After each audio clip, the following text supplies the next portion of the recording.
no.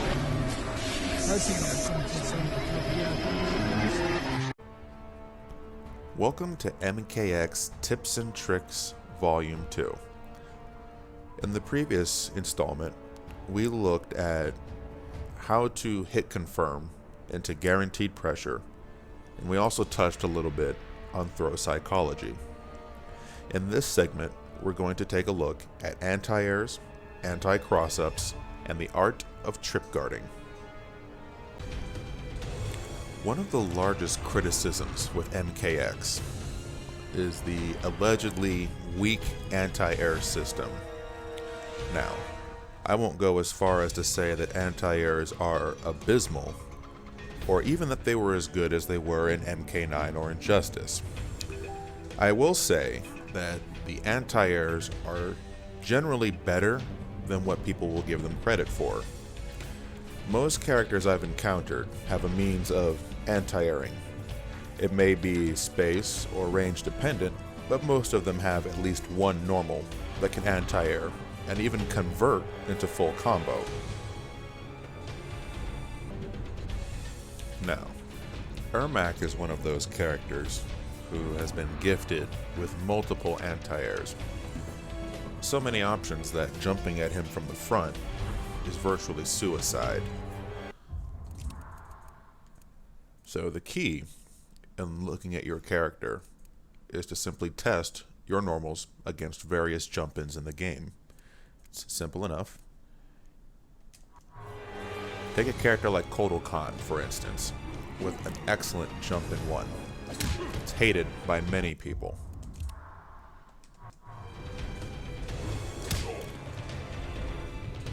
Alright, now the classic thing to do would be to just uppercut. Uppercuts are nice in that they do a flat amount of damage, 14%. And certain characters can combo off of them, although those characters are few and far between. Something to keep in mind for you, the player, is that you might find a move, whether it's a normal or a special, that can anti-air fairly well, but is fairly slow. Now, when you're testing these situations, you have to account for the fact you're not always going to react to a jump in right away, at least not until you begin to progress as a player. So, what I tend to do when I'm testing a move is I wait and see exactly how long I have to react before that move loses its efficiency as a jump in. Case in point, Ermac's standing 1. It's fairly decent as an anti-air, but only under certain ranges and certain angles of the jump.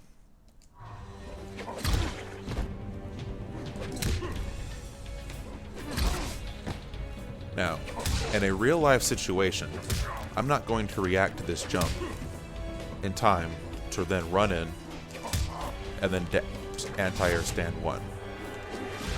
It's an unrealistic expectation, at least where I'm at right now. So keep that in mind when you're going through your move list. Now that we've got that out of the way, we can focus on the anti-airs that Ermac does have. So we've established that back 1 or stand 1 only works under very specific conditions. So it's not going to be that reliable against a character like Kotal Khan. So let's move on to a different normal. Standing 4. Now you can see, when Kotal reaches the end of his jump arc, standing 4 begins to lose its efficiency as an anti-air. However, you can also see that during the prime period of the jump arc, it's not that bad. It does have a little bit of an inconsistency just because of the angle of the kick. So, you can also tell that up close, it's not as effective. At least until you begin building your reactions. So, we can put standing 4 on the list. Now let's move on to a different normal. Ermac's back 1. 9-frame startup, it's a high, and at it does allow all variations of Ermac to convert into full combo. As you can see, because of how fast it comes out, even if you're late in reacting to the jump, you can still get it to come out in time and leave the opponent in a juggle state.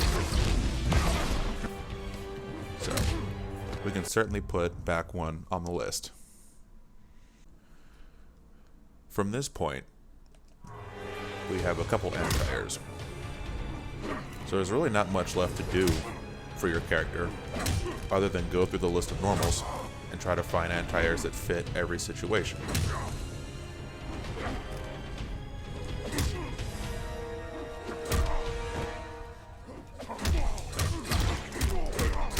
And then once you find them, find which ones work best and convert into full combo. Because the last thing you want your opponent to do is to continue jumping at you. You want to make them pay for it every time.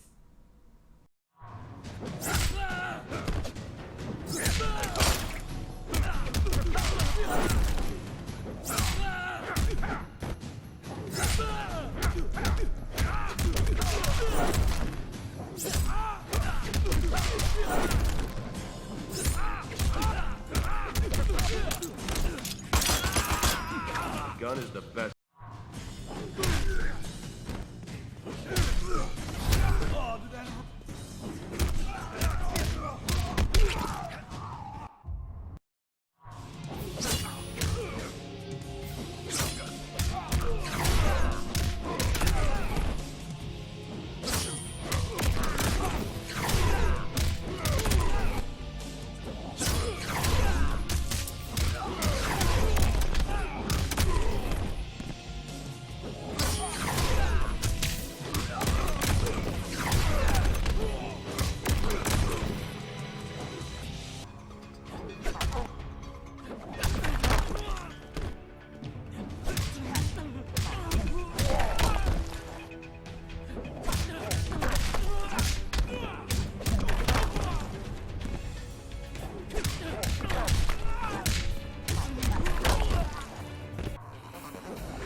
Now that we've seen various characters' ability to anti-air and even convert into full combo, we have to examine cross-ups and how to defend against them.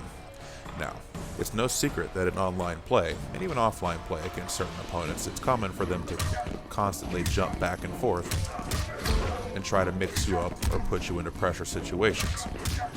This is because cross-ups are by nature a lot harder to anti-air consistently than forward jump-ins. However, that does not mean you shouldn't practice or remain free to them. One of the more difficult characters to anti-air on a cross-up in this game is Sub-Zero.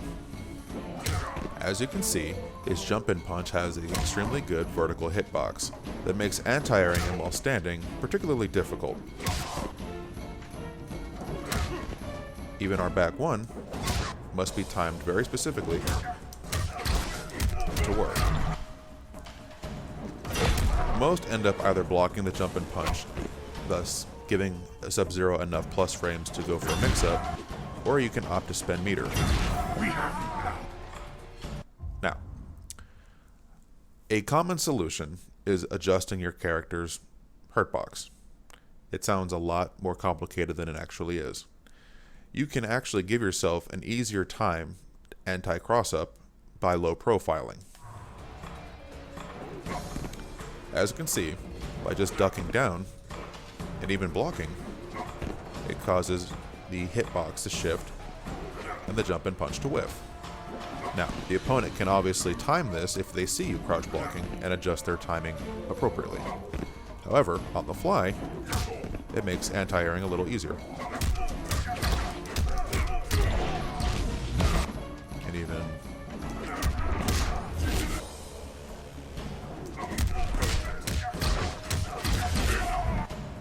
even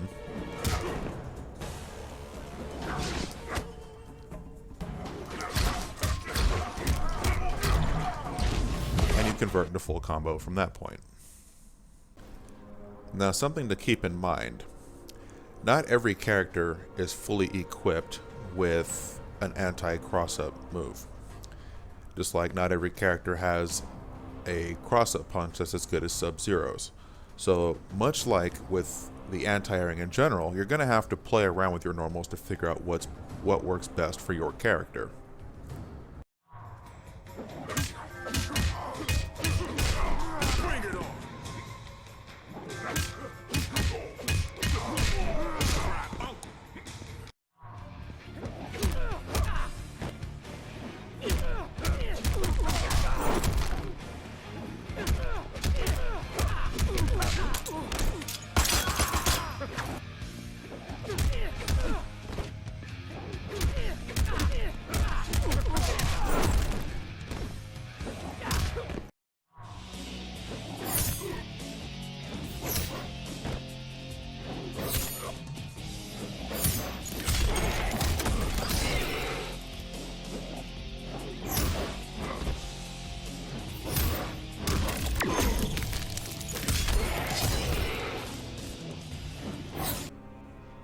Alright, now I can't go through the entire roster to determine what each character's best anti-airs and anti-cross-ups are going to be.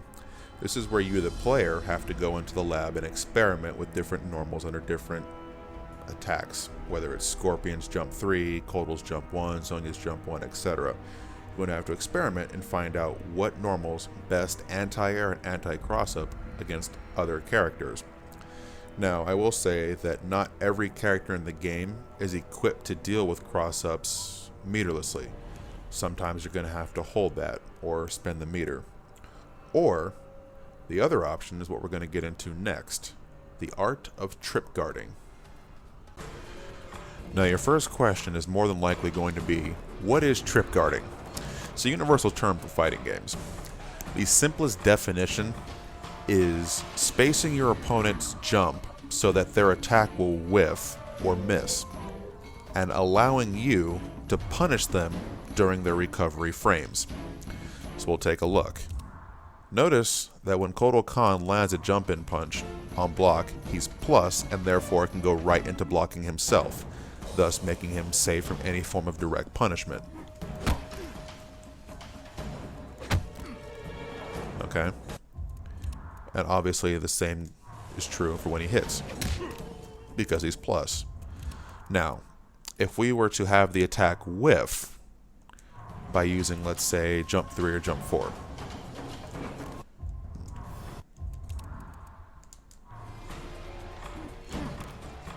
Notice there is a brief moment where Kotal is in recovery. It almost looks like he's hopping as he's landing. Okay, that is the recovery of a whiffed jump, and that is what we're going to try and punish.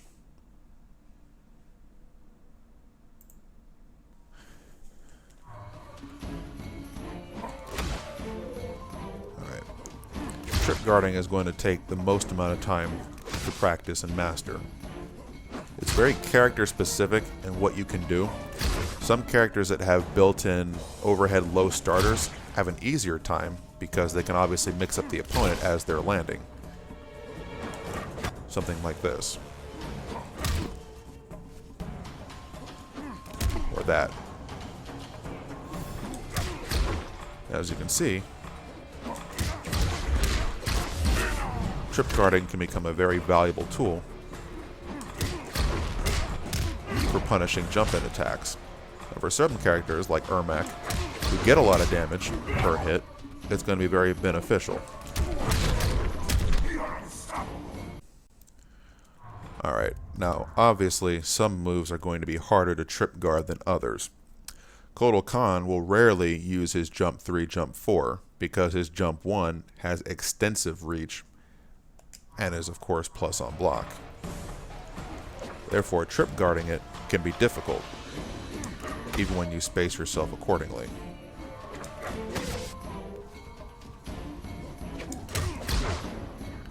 However, like all things in fighting games, it will take time and a lot of practice.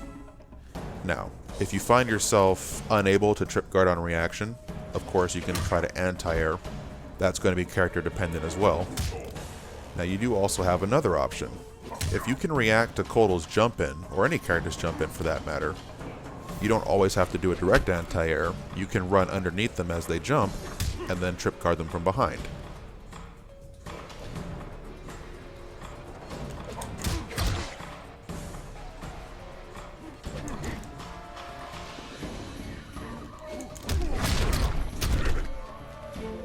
Now, obviously doing this on reaction under certain jump angles and situations is going to be more challenging. Nevertheless, it's a useful skill to have in your pocket.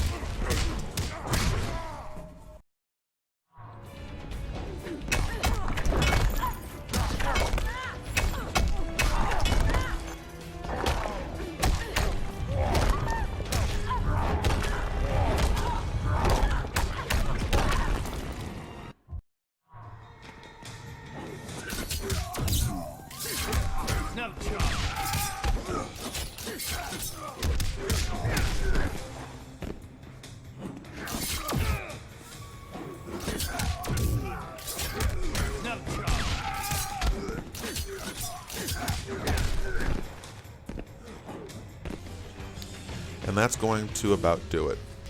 Unfortunately, I can't show every character and their entire toolset to help you figure out what works best. So this is where you, the player, are going to have to enter the lab and put yourself in the situations that we covered in this video. Find which of your character's tools works best against front jump-ins, cross-ups on wake-up, and what is your best trip guarding move in the event that you are spaced too far for your normal anti-air to link. It's not easy, it will take some time, but it's certainly doable for every player, regardless of their skill. It's all a matter of you putting in the work to learn all of your character's tools and how to best utilize them. Thank you for tuning in to MKX Tips and Tricks Volume 2. If you found this edition to be helpful or informative, leave a thumbs up and subscribe for future content. If there is a topic you'd like to see covered in a future episode, leave a comment below.